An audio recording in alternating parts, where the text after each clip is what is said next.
All right, well, good afternoon, everybody. Thank you all so much for being here with us this afternoon at the world-famous Muhammad Ali Center. Anytime we can have an opportunity to visit the home of the champ, we do this as he had so much to teach us. We miss him still, 5 years on now, but his life of service is inspiration to us all still today. And actually, he grows in fame more and more. This week is really important for us Muhammad Ali fans, in that Ken Burns, the famous documentarian, is going to be debuting his 8-hour series on Muhammad. It's a 4 2-hour series that kicks off, Jeannie, on Sunday. And it's just is it entitled Ali, or? Yes. Just Ali. It's at 8 o'clock on PBS, 8 o'clock Eastern. So we know, everybody knows Ken Burns and how he's the best in the world. So he's documenting the best in the world as well. So I encourage everybody to check that out. So he would be happy that we are in his room, the Leroy Neiman Gallery, here to talk about something that I think it's fair to say, Secretary Walsh, I know I haven't figured it out, on what is going on in the workplace right now. It's really an unusual time in America. I want to start by thanking Secretary Walsh for being with us. I knew him as Marty, and then Mayor, and now Mr. Secretary. So we got to know each other when we were mayors, that he misses pretty bad. I do, once in a while. Yeah. He told me he misses the action of being the mayor. But we served together for over 7 years on the United States Conference of Mayors. And when he was elevated to the Secretary of Labor for the United States, I said, hey, come on down to our city so we can show you what we're trying to do with workforce and our talent development system. We've had an incredible day around that.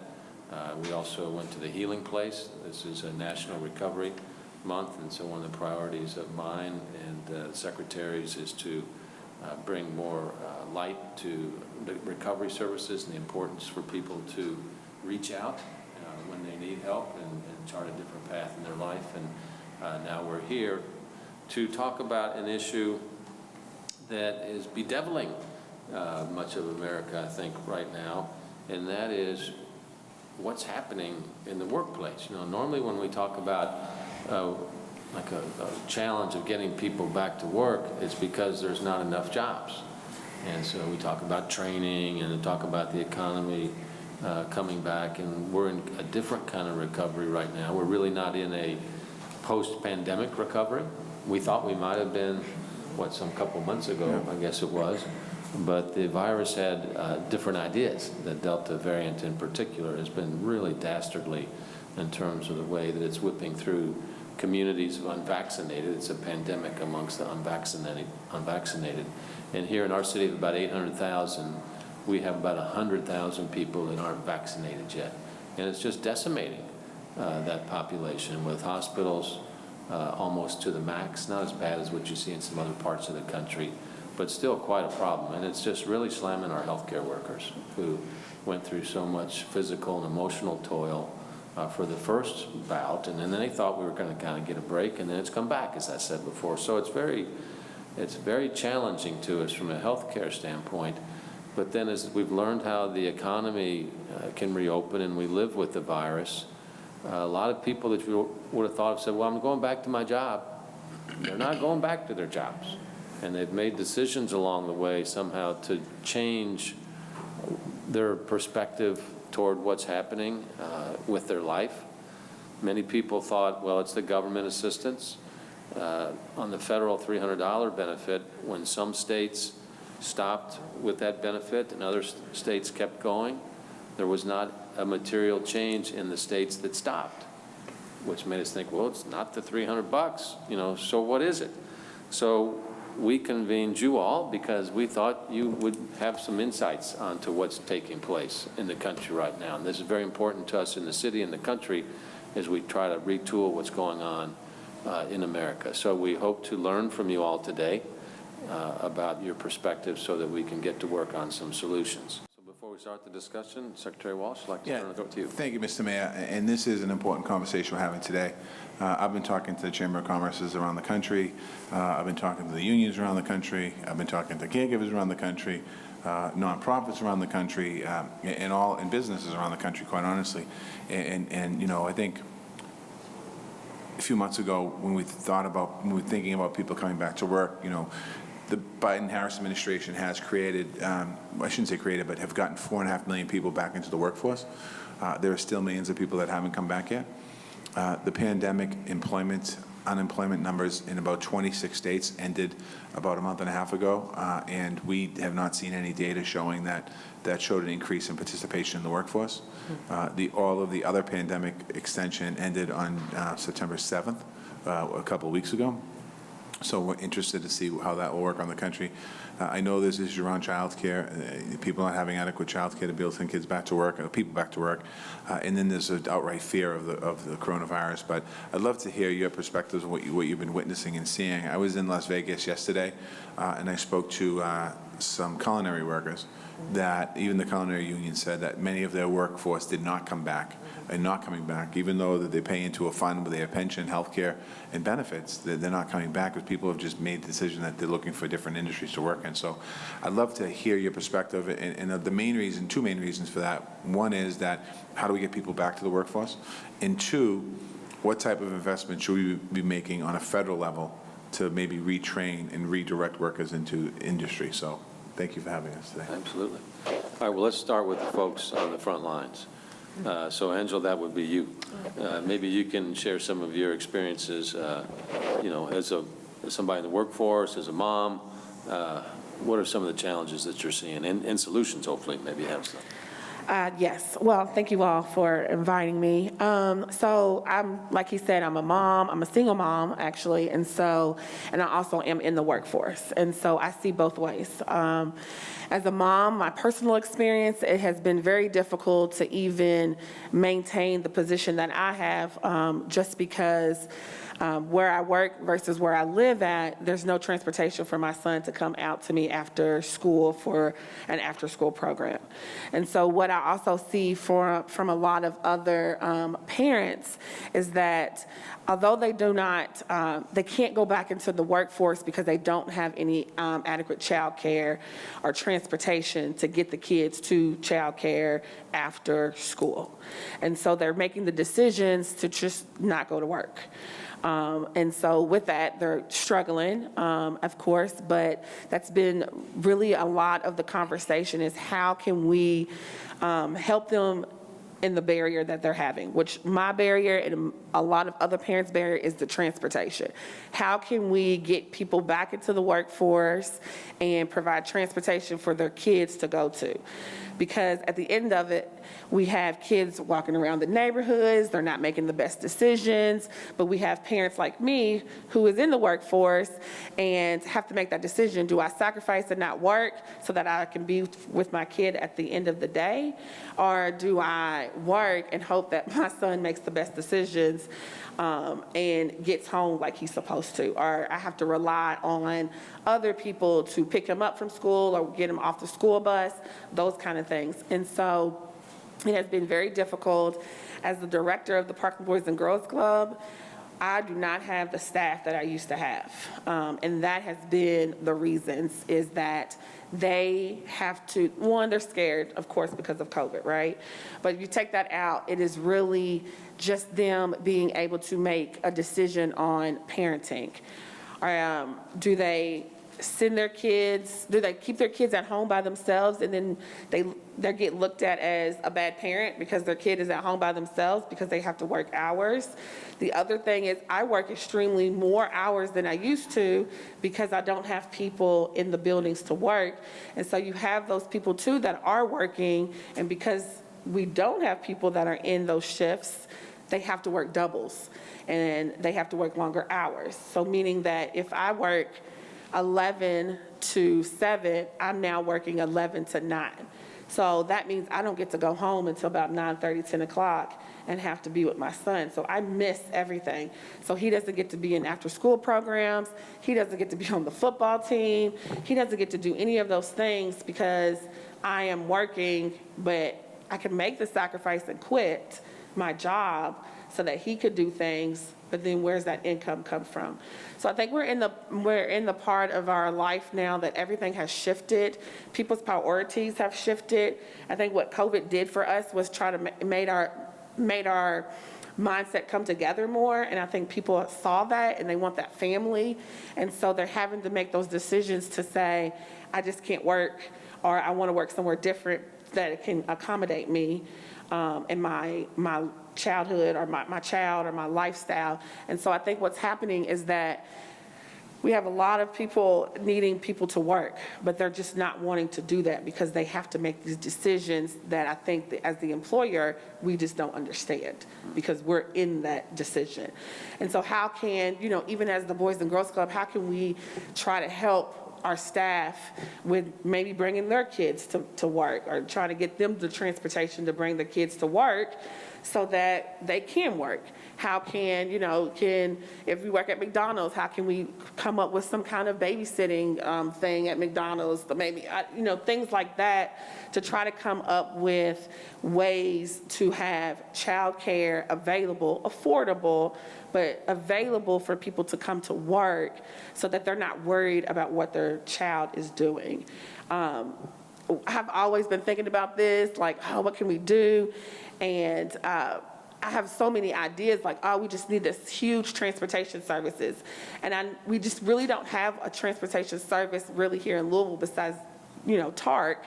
But I don't want to send my 7-year-old in TARC to try to get somewhere, right? So what can we do? I think from a mom's standpoint is that we would trust a transportation service that was able to get funded to be able to pick up my child from the bus stop and take them to the after-school program, and then pick them up from the after-school program and take them back home, or come take them back to where I'm at, to my job, or wherever the parent might be working. That way they can go to work, their child is somewhere safe at a nonprofit organization, they are after school football, and they're getting picked up, and they're getting returned back home safely.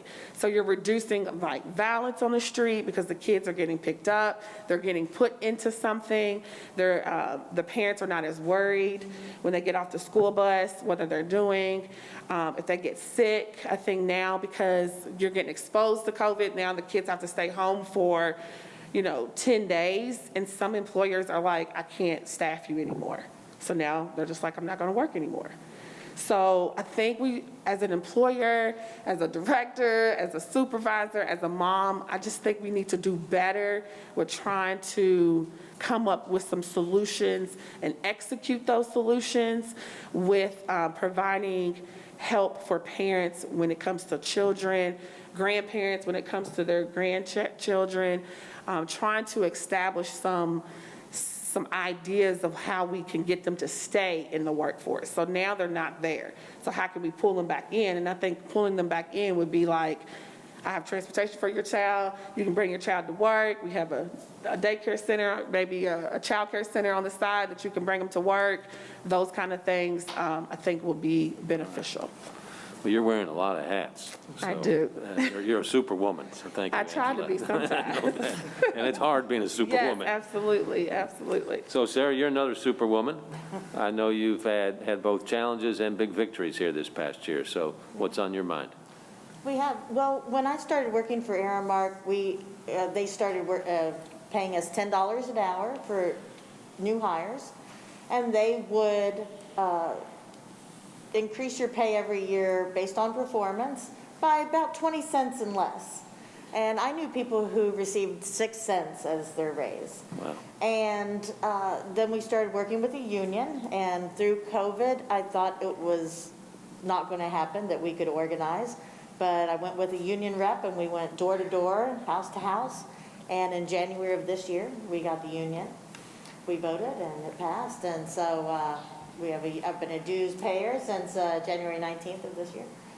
But with the union, we have a raise. With COVID, we got another raise. So what started out, I was making $10.49 after being there for almost 3 years. Now I'm making $15.40, and we still don't have the people. We still don't have enough people to staff I work for Aramark, which is the food service for UK. I know it's also for U of L. And on either side of us is Papa John's and a Chick-fil-A, and they have to close at 8 and 3 p.m. respectively. And they could be raking in the money, and there's no one working there. And so we are frankly confused. We're like, if $10.50 wasn't enough for you and you wanted more pay, why aren't you coming out for 15 and up? And we just don't know. So what, how are people living then if they're not getting a paycheck?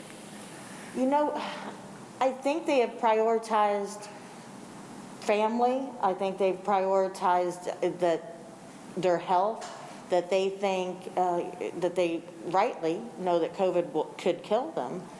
But instead of getting the vaccine, they are staying home. And I don't know how they're making ends meet. UK issued an order for all non-vaccinated students, faculty, and staff to be tested once a week. And I knew Aramark would follow suit, and I'm already vaccinated. But I have coworkers, educated coworkers, that are fighting it. They don't want to be tested, but they don't want the vaccine either. And I'm like, why are you, if the vaccine is only a good thing, why are you fighting this? And there's already been a couple of people who have quit because they don't want to be tested and they're not going to take the vaccine. So I think a lot of it also may be a distrust of government, of people's views and the stations they listen to, poisoning their mind to the benefits of the vaccine. Yeah.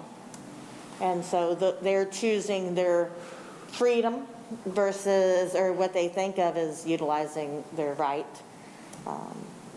to just not do the right thing. Right, so a lot going on. We're seeing tragic consequences from some of those decisions. So Bob, you've got even a broader picture over the SEIU here and have been in the workforce for a couple of years. So kind of, I mean, what's your reflection on where we're at today? Unusual times. It is unusual times, and I'm you know, we represent more than 40 different companies throughout the state.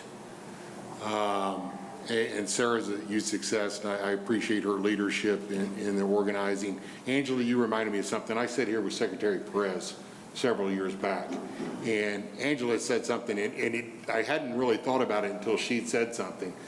And it made I sit around a similar table like this and had employers on one side mixed with workers or folks looking to be employed.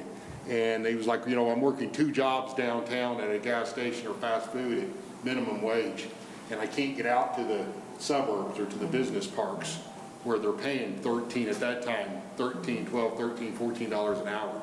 And transportation then, you know, good public transportation outside of the city limits was hard. Sarah, I know you experienced that in Lexington.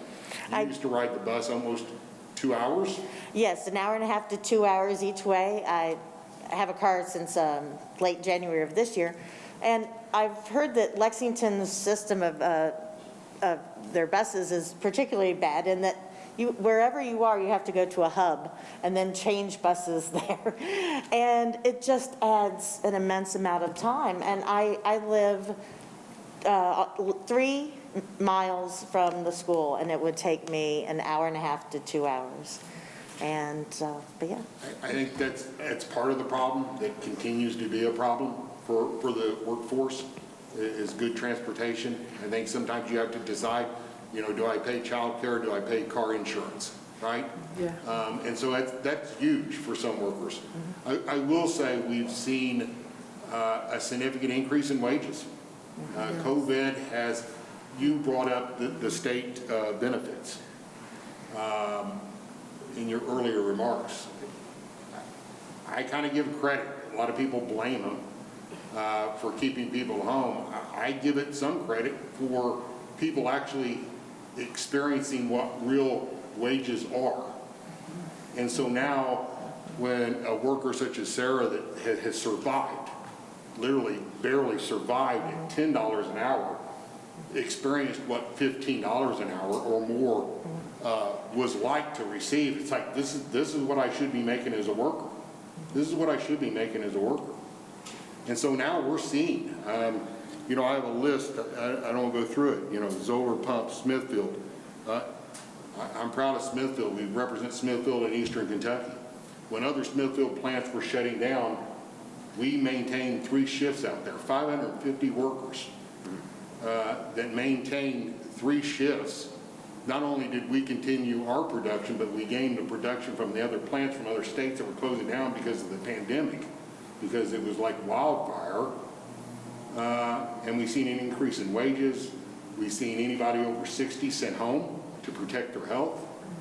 But you want to talk about a labor management partnership. So I saw some really good things develop out of this.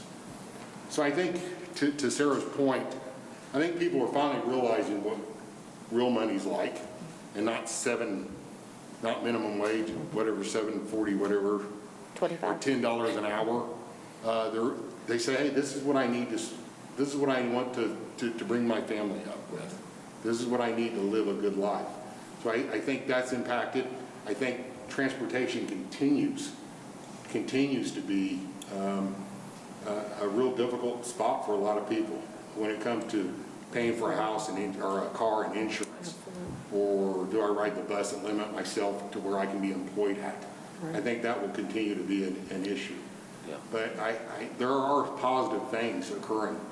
And I have to say that the partnership with some of our employers, the incentives, we have employers, Zoller Pump right here in Louisville,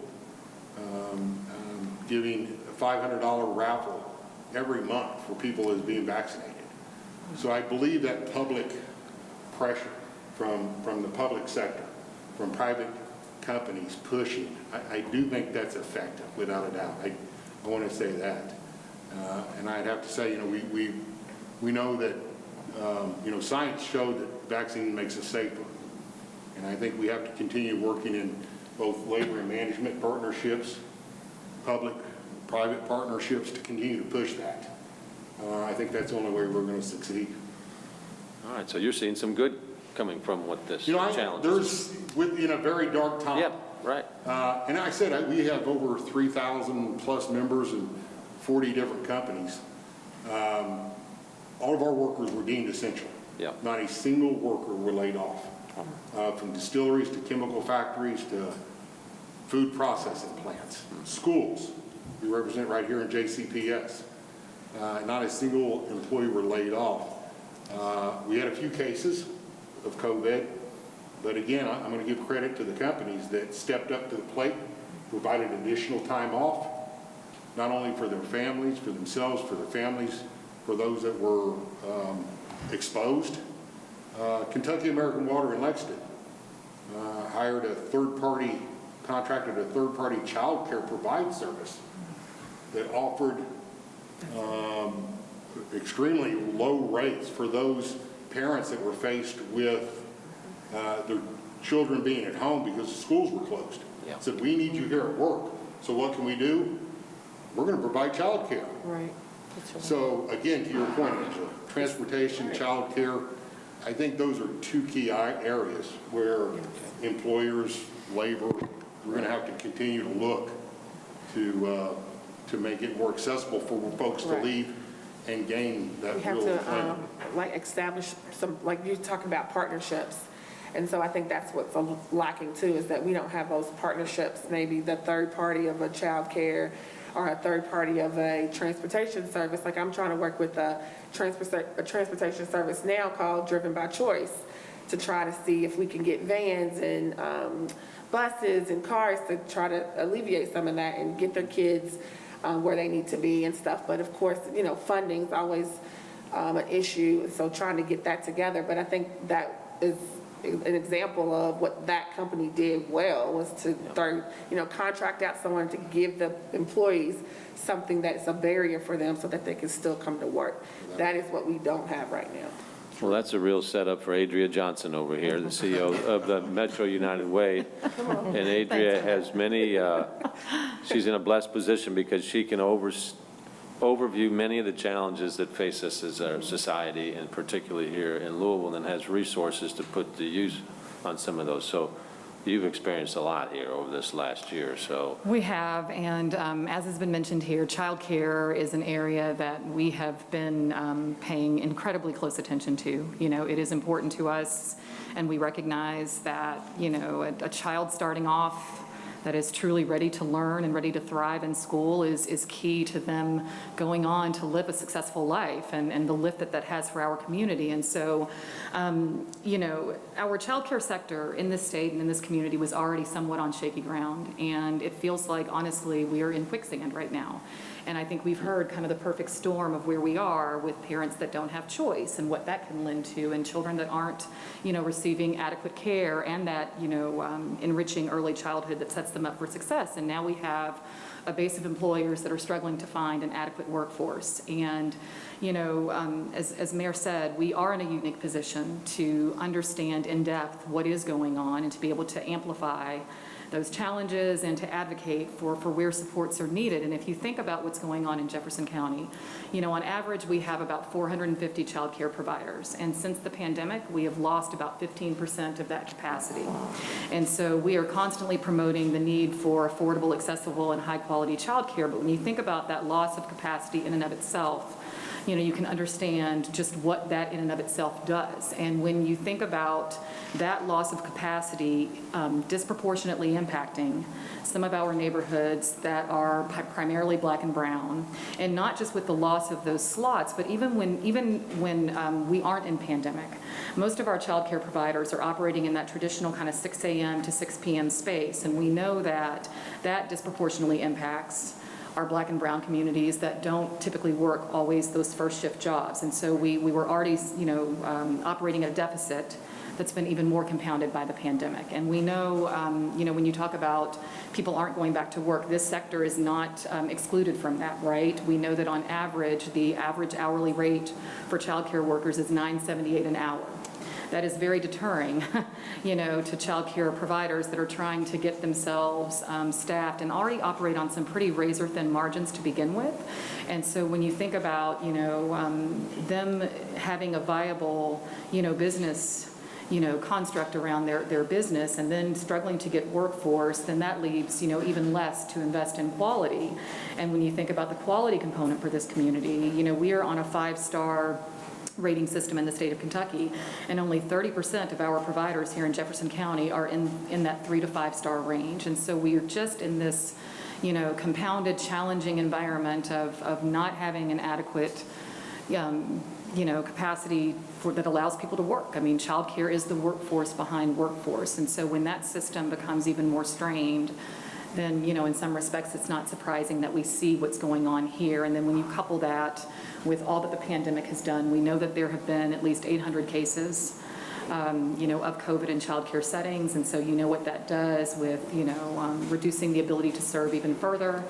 And we just kind of are, you know, sadly in somewhat of a vicious cycle. And, you know, I know that there is, you know, energy and effort in the provider community to try and increase wages and to try and make that attractive, but without some additional public support, realistically, I don't know that that can be done at the scale that's needed to really shore up that sector and then allow people to get back to work. You know, I'll finally end on, you know, part of our having that level of in-depth understanding is because we do survey and stay close to this, and we know that, you know, when the pandemic hit, we know that 40% of working-age Kentuckians cited childcare as a reason for not being back in the workforce. We know that 100,000 women across the state of Kentucky have exited from the workforce because of childcare challenges. And we know that during the pandemic, 45% of our parents that were surveyed statewide had either had to quit a job or take, you know, alternative work options just because of childcare demands. And I think you said it. It's choosing between a significant outlay for families and individuals or something else. And something else might be, you know, having a little more prominence right now in this moment that we're in. But I appreciate you listening, Secretary Walsh, and thank you, Mayor Fischer, for inviting me to be part of this discussion. Absolutely. Yeah, I'm going to address the child care after everyone speaks. Just going to talk a little bit about what's happening with the opportunity we have in front of us. Okay, good. Excellent. So, Secretary Walsh, we have been trying to globalize our city as much as possible, so I'm really proud of all of our population growth is coming from our foreign-born citizens, and we're also a great resettlement city, as I mentioned to you as well. Edgardo Manzia over here at Americana has been a leader in our community for decades in many different ways, but one is helping us with integrating our foreign-born population into, mainstream America, if you would, with a full array of incredible programs. But Edgardo, we invited you to be on this panel to kind of share your perspective of somebody that's been working in this space for quite some time, and to kind of share any kind of unique challenges that you're seeing with our immigrant communities here, going back to work from the pandemic, anything you'd like the Secretary to hear. Well, thank you for the privilege to be here. I have a heavy accent, so if you don't understand what I say hey, I don't have a clue. We have an interesting approach to this. It's different. We have a problem with immigration because the number of people who are hold on for renewable green cards or job permits is growing and growing and growing, and the immigration area is not performing at the level it's supposed to perform. So this is a problem for a group of people. We serve refugees, immigrants, and low-income families. The common thread is everyone is poor. Everybody's what? Poor person. Underserved population. So you have the immigrants at the top level, that they are okay, but you have the immigrants at the lowest level. They are working even with COVID. There are families who have 4, 6, 8 kids in 2-bedroom apartment, and they are going to work. So you have a challenge in the immigration status. Second challenge is about education. Most of the people who are coming to the center want to learn English so they can go to work. But adult education is very limited. We open the center at 8 a.m. in the morning, we close at 9 p.m. And we have classes almost all day for adults and children. We cannot cover everyone. We are back face-to-face, and we have to limit the number. We can have only 75 kids right now when we normally have over 200. And we have only 700 adults in each level when we used to have over 1,500. So the staff that are coming to work, no one left. We create some extra financial benefits like everyone else, bonus here and there. But also we allow them to work from home when it's needed. So this hybrid situation works. Mental health is an issue, huge issue. Most of our people has at least post-traumatic stress disorder, and some of them has deep trauma-informed situations. So mental health is really catching up with us. We have testing on place. So Monday through Thursday, 9 a.m. to 4 p.m., you can be tested. We have vaccinations. We work hard to promote the vaccines. We switch from J&J to, now we are doing Pfizer. The people want to be vaccinated. This is what is strange. They are asking for more places. We have a meeting with the Office for Globalization yesterday, and they are asked for where I can go to get vaccinated. So the desire to go to work is there. The learning to understand the USA society is a challenge. Last point is internet access. Most of our families don't have access to internet, and if they have access, they don't know, the parents mostly don't know how to use a computer. So we create a couple of, we put Wi-Fi in the parking lot. So you can go walking or in car, whatever, you can use the Wi-Fi. But also we start to have more and more computer classes, so people can start from show applications to try to get into the school portal to see homework. So the package in one way is different. Immigration, education, and lack of opportunities to grow. And this is what we are facing. There are more. I can spend for 5 hours, you know, man. I'm trying to be... No, I was impressed. You had your top 3 points there. Yeah, well, trying to work here. But it's more complex than it looks.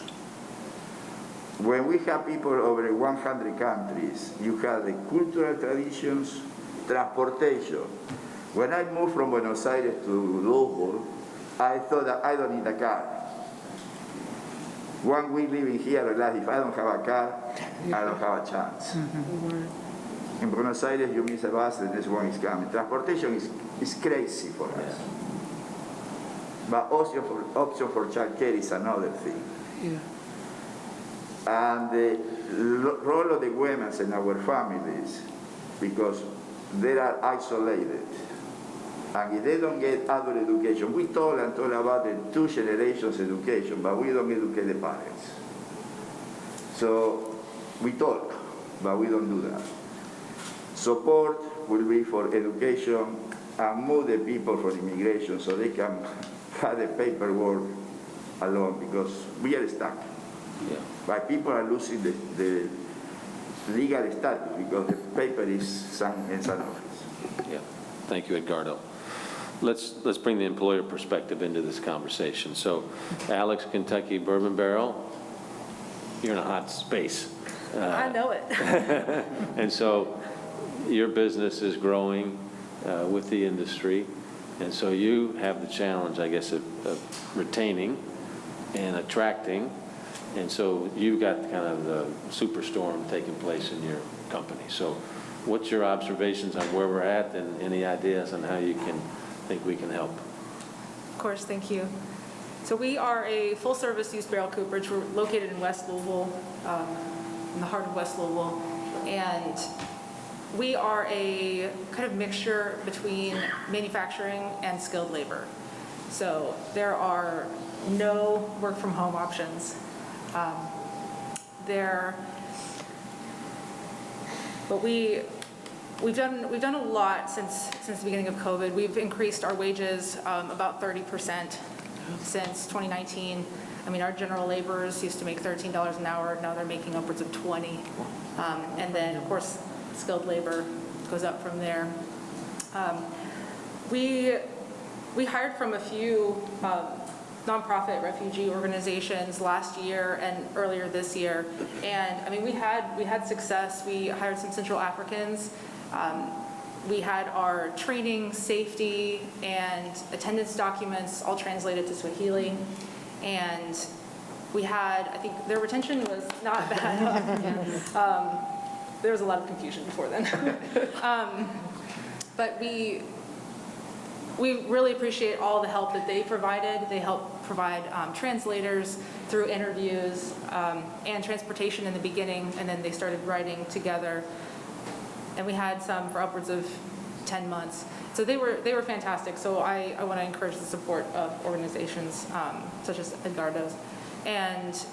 But beyond that, you know, our $13 an hour was too little, for sure. And so we have a really happy workforce now. This isn't real good, but you know, it's helped us retain. You know, our employees went from $13 an hour. Some are making $25, $28 an hour now. And you know, that's increased our direct labor payroll significantly, of course, which we're happy to do. But we've lost about 56 direct labor employees in 21 months, which for us were 25 employees. So that's quite a bit.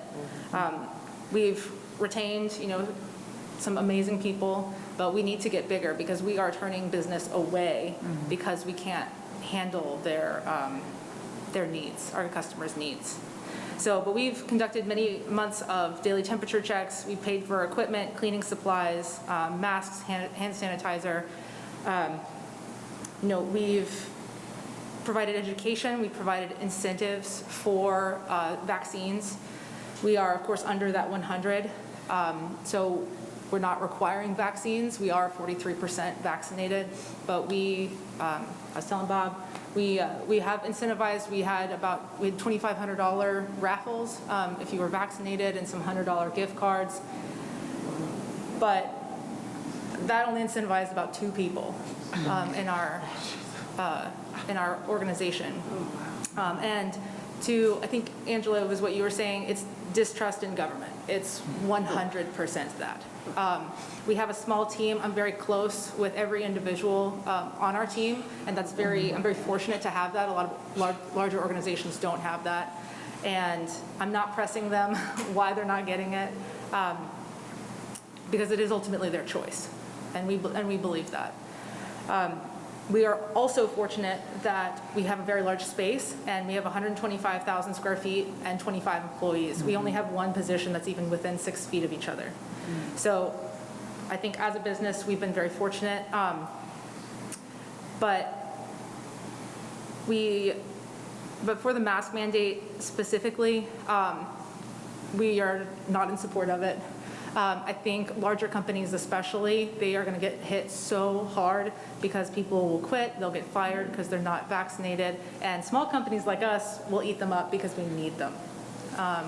And we want to keep everyone safe and healthy, of course, but people need to work, people need to feed their families, and we want to help them do that. In a safe way. We offer masks. Some people wear masks at work, but not too many.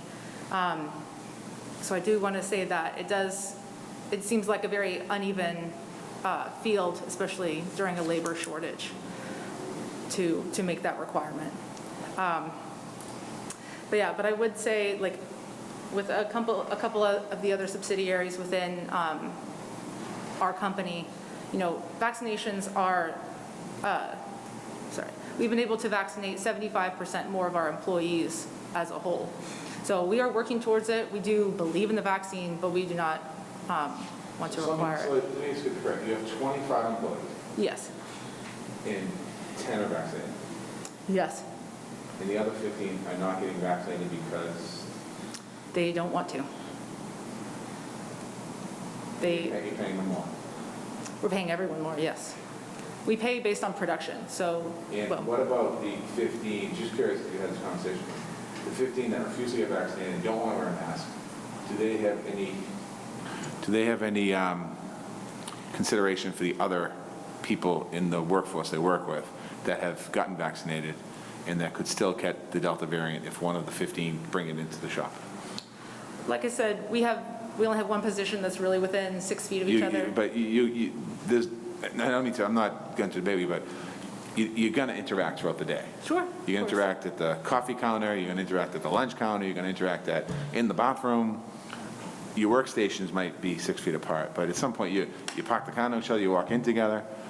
They're just curious, like in the mindset of people, just any consideration for the people that took the time out to get vaccinated? I think they have consideration for each other. I think everyone cleans up after themselves in the break room. We have bleach products everywhere. And I'd say our team is very respectful of each other. Mm-hmm. So what's the reason? I appreciate all of the steps you've taken, and you sound like you've taken a lot, which you have. What are the reasons that you think, or that the company thinks, that you're not having success hiring people? Is it the $300? Is it the health? Is it the child care? Is it all the above? Is it?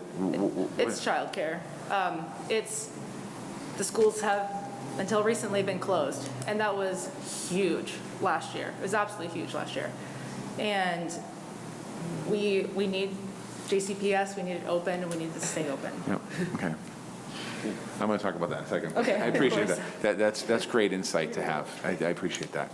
Sarah, to your wisdom, you're seeing all the business dynamics at play in the community and around the country as well. So you've had a lot to process here over the last year or so. So you're hearing all perspectives as well. So how do you boil it down to the secretary in terms of kind of the biggest challenges that we're having in getting people back to work now? Well, thank you again for the opportunity to be here. I would say that over the past year and a half, we have seen a lot of different shifts in our economy. And we know that the recent workforce shortage presents an opportunity for businesses to raise their wages, which is what we're seeing, and offer perks and add benefits, and we're seeing a lot of that. But we are seeing childcare as a major issue. We're seeing transportation as a major issue. All of these barriers existed before the pandemic, but they are by far exacerbated now. So in order for us to address this issue, we really believe that we're going to have to consider doing innovative things that we would not have considered doing before. We are really going to have to amplify the public-private partnerships that have already been mentioned in order to address this challenge. It's going to take high case management. We've recently launched an initiative that is focused on career mobility because we see that as a challenge. People get into entry-level positions, and right now we're even having trouble getting them into those positions, and then they don't know how to move up into different positions. And we've been seeing a lot of that barrier removal, but not just from the big categories I mentioned, even small things like getting a work uniform. And so with the initiative that we launched, we have a lot of employers that are dedicated to helping with that barrier removal. And they're doing this right now out of their own pockets.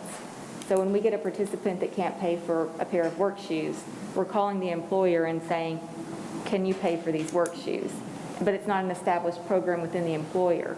So how can we think outside the box and do what we can to come up with things like that that are not typical government-funded incentives or programs where it can just pay for simple things like that, in addition to the child care. On the vaccine mandate, we're going to look at the rule. We haven't taken, issued any sort of a position, but we are concerned about how burdensome it could be for businesses.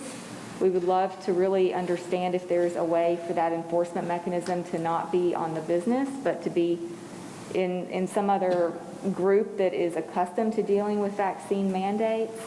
And we're also looking at it and thinking that the large employers could really be at a disadvantage. Because to your point, we've got a situation where smaller employers are going to gobble them up because they haven't had to issue a vaccine mandate. We are seeing a lot of our businesses do vaccine mandates, particularly in the large employers. But with the workforce shortage being where we are today, and the fact that we don't have a lot of those innovative solutions in place yet, we're really concerned about the future of our local economy. But we stand willing to help and do whatever we can to work together to overcome these challenges. Thank you. Mr. Secretary? Yeah. We brought you here to give us the big picture. Let me, a lot of good stuff. Thank you, everybody, for all of your input here. My previous job was mayor of the city of Boston. I come out of the building trades. I'm a union guy, can I remember? And any time that I had a challenge in the city, I would bring labor and management to the table and businesses, and we would figure it out. We had something called the Community Preservation Act, where we charged 1% higher on property tax for investments in historic preservation, open space, and housing. In 2001, the city tried to move forward with it, and the business community put millions of dollars and killed it and stopped it because it was a tax. This time, we brought the business community to the table. I wasn't the mayor back then, and they supported it. And that 1% assessment, which went on property, big business, and homeowners, is investing back into the communities of Boston in historic preservation, open space, and housing. And everyone came to the table said, we have a problem in our historic preservation being Boston and our historic sites. We have a problem in not having enough open space in the city of Boston, and we need more.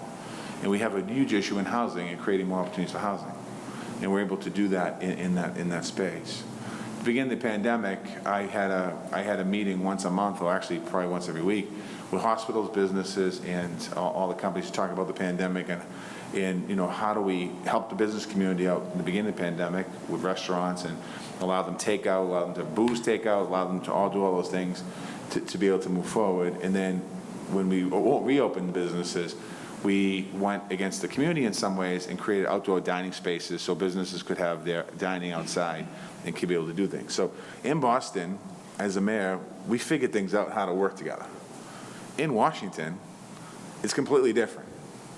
It's how do we not do something? And how do we not move something along? At least what I'm experiencing. So three issues that came up today, the most prominent issues: infrastructure, public transportation, child care, places for child care, mental health services, and broadband access. Those four issues that seem to dominate this table today, which is important issues. In the infrastructure piece, the public transportation, the president put up a piece of legislation, the bipartisan infrastructure bill, where Democrats and Republicans came together and voted on a $1.2 trillion investment in transportation, in broadband, in clean drinking water, in electric power grids moving forward. Some of that will trickle down to Louisville and other places to make investments in public transit. And then cities and states that get money from the federal government to invest, that frees up dollars in other parts that they have in their own budgets to be able to do the projects, maybe the wish list projects move forward. And that bill moved forward through Congress. It's in the Senate, it's in the House right now, House of Representatives. On the other side, we have a bill that will completely revolutionize child care in America. It will revolutionize it in the sense of the federal government will make investments, that no family will pay more than 7% of their wages into child care. So the problems that you have or you have with wage piece of the child care is pretty much taken care of. It will make investments to make it high quality child care, so you know away the investments that you make in it. And for the business community in Kentucky and around the country, well, that's what businesses are looking for, is child care. And that bill is just a Democratic bill. There's no support on the other side of the aisle for this, even though it's an issue that impacts business, labor, Republicans and Democrats, independents, conservatives, progressives, and everyone. And I think about what the fix is, because we're at a crisis point in America. You absolutely are right when you say what you said. I know we're at a crisis point for your company, because your company wants to grow, not shrink. The businesses that you represent want to grow, not shrink. The membership you represent wants to grow, not shrink. The universities want to grow, not shrink. The Boys and Girls Club, the YMCA's want to grow, not shrink. So we have unique opportunity. And then on immigration, we have more jobs available in America than we have people for those jobs.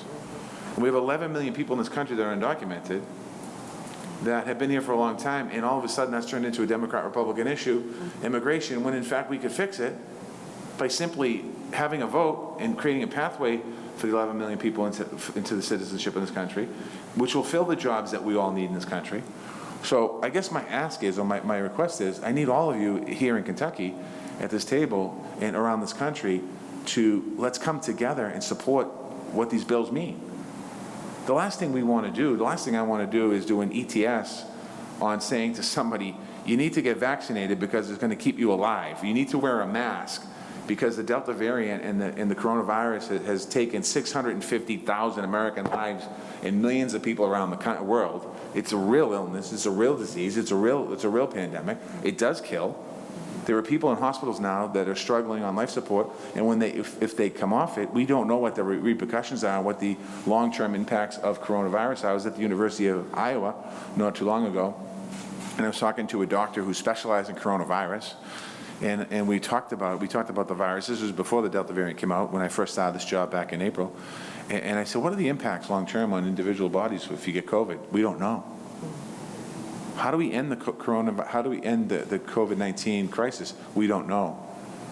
Is there other variants that have come out? He goes, yeah, but we don't know how many. So we're not anywhere near the end of this. And the last thing I want to do as Secretary of Labor is put burden on businesses or burden on people. I want the economy to open up, and I want the economy to move forward. So I guess my point here is that some of the challenges that we're all facing here, they can be fixed because there's two bills going through Congress right now that need to pass. And they've turned into political issues, and they shouldn't be political issues. COVID-19 has turned into a political issue. A year ago, March, it was not a political issue. It was an American issue. We were concerned about each other, making sure that we stay safe and alive. And fast forward 18, 19 months later, now it's politics. I'm not wearing a mask because they're not going to tell me what to do, and I'm not getting shot because I don't want to do it. And then it's turned into a political issue. It shouldn't turn into a political issue. So I guess what I'm going to do is continue to advocate for these bills. I'd like to ask all of you at this table to help me advocate for these bills, because they'll make a difference. Because the quicker we can get these bills through, the quicker we can get better, more adequate child care, the quicker we can get more universal pre-kindergarten, the quicker we can support make investments in our cares economy. These are investments that we've never made in the world. And just to the business community, because I need you in this space.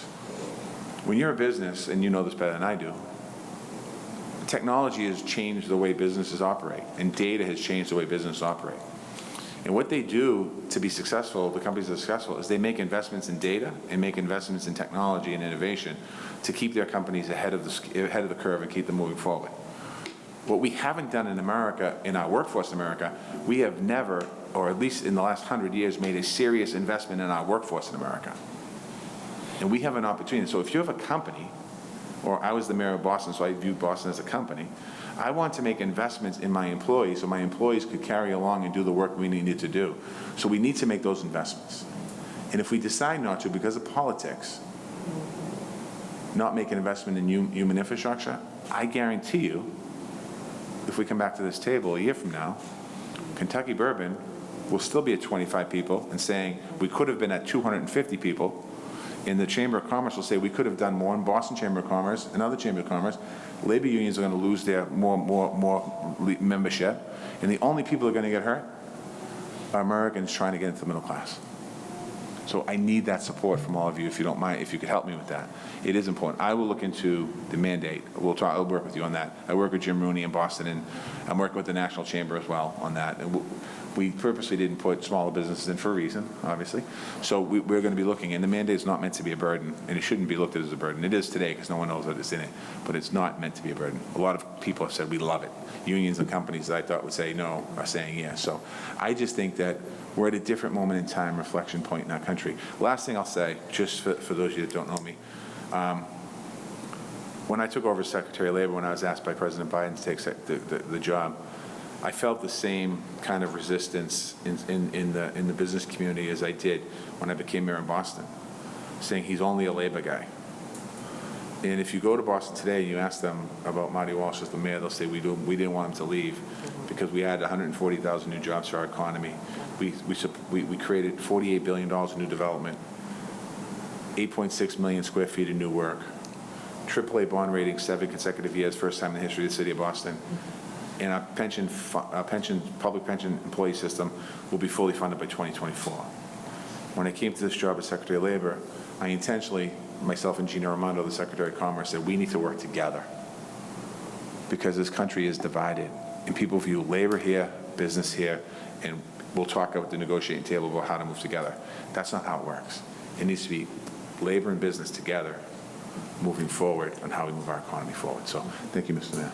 Well, thank you, and I'll just make one last comment on the cost of these programs. So it's a $3.5 trillion cost, and you keep hearing people talk about that.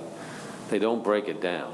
You know, it's $3.5 trillion over 10 years, so it's $350 billion a year. It's 1.5% of our GDP. Okay, so think about that de minimis amount. So if somebody came to your family, Angela, and said, I'd like to invest 1.5% more in your children, what do you think? You'd probably kick them out of the door and say, you can't give me at least 5%? I mean, come on. So this is what we're talking about, investing 1.5% more of our GDP in the American people. So to me, that's a really great investment. And people keep throwing out this big number to scare folks, but our economy is huge. So it's not that big relative to that, and certainly the return I hope that we can get off of. You're absolutely right, Mayor, on the scope of the investment. And the average person or business is not going to pay for this. But I think we keep hearing over and over again, child care, child care, child care. So maybe you want to emphasize and explain that program a little bit more on the 7% and how that would work and how it would impact the people in this room. Yeah, so there's two things with three things really with child care, and where I see the largest investment. One is in universal pre-kindergarten starting at the age of 3 years old, and really creating universal pre-kindergarten in the country. Not every city wants it. We did it in Boston for 4-year-olds, and not every family took advantage of it, but poorer families, the impact and the outcomes of young people getting into school at an early age, their outcomes, their graduation outcomes to college or high school or college is far better. The second impact in the child care is in community college. It's not really children, but it's how do we create pathways, because we're seeing shortages in your industry, seeing big shortages. I mean, you know, you don't need to have a college degree, a PhD to work in your industry, but you'll need skills, tradespeople, I should say, in some cases, or people that work with their hands. We're seeing a big shortage there in this country too, in tradespeople, in working in construction and other areas, and having community colleges or partnering with those colleges in different areas is key. So that's another investment that the president wants to make. I think it's $9 billion. And then in universal child care, it allows opportunities. Right now, when you think about the child care industry, they got crushed during the pandemic. Many of the child care industries, they got a funding, kind of bridge funding in the first 6 months of the pandemic in certain places, but after that, they didn't get any money. They usually get reimbursed on per child ratio from the state, but kids weren't going back into daycare, so they didn't get any money, so they still had an overhead, and a lot of them went out of business, and the individuals didn't come. So what we do here is create a system, a payment system, where you would pay no more than 7% of your salary into that industry, and the federal government would also make investments in that industry. Anyone that you have child care workers working for you at the club, and you have them at the United Way. What happens is you have somebody working child care, they're working child for a couple of years, you get them out of college, they do 2 years in your club, or they do 2 years in United Way, and then the school district down the street comes and says, I want to take you as a teacher. You pull them out of the teacher, and they get a full pay at the teacher, they get partly pay at your place, and they leave. So it really is about creating a better industry to support the industry and help people with better wages and better opportunities and better training and job training. And that's really what it is, and we have to think it. Because if we don't, we shift the burden over to the companies, and the companies can't afford to child care. They can for their own companies, yes, but not for the whole system.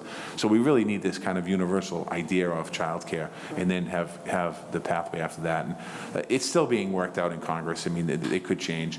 And then there's job training money. We started $100 billion in job training investments in the bill. I've worked very closely with the National Manufacturing Association and the National Chamber of Commerce to partner with businesses to say, if we get this money for job training, can you send companies to me to say, this is what we need, these are the workers we need, so we can create programs of not the same old job training programs, but some new ones. So hopefully we'll get a good number there, but the numbers are jumping all over the place, and the bill's jumping all over the place, and I don't know where we probably changed today while we're sitting here because of trying to convince people why we need to invest in the American worker.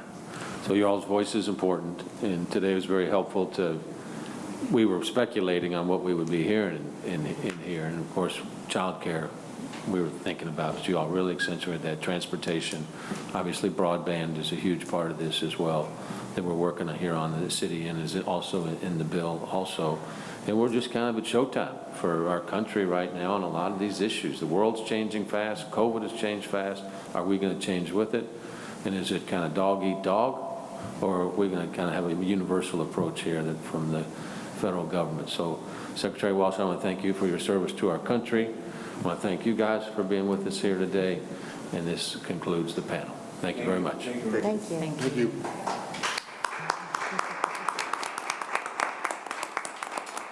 If we could get a picture of the panel maybe up here.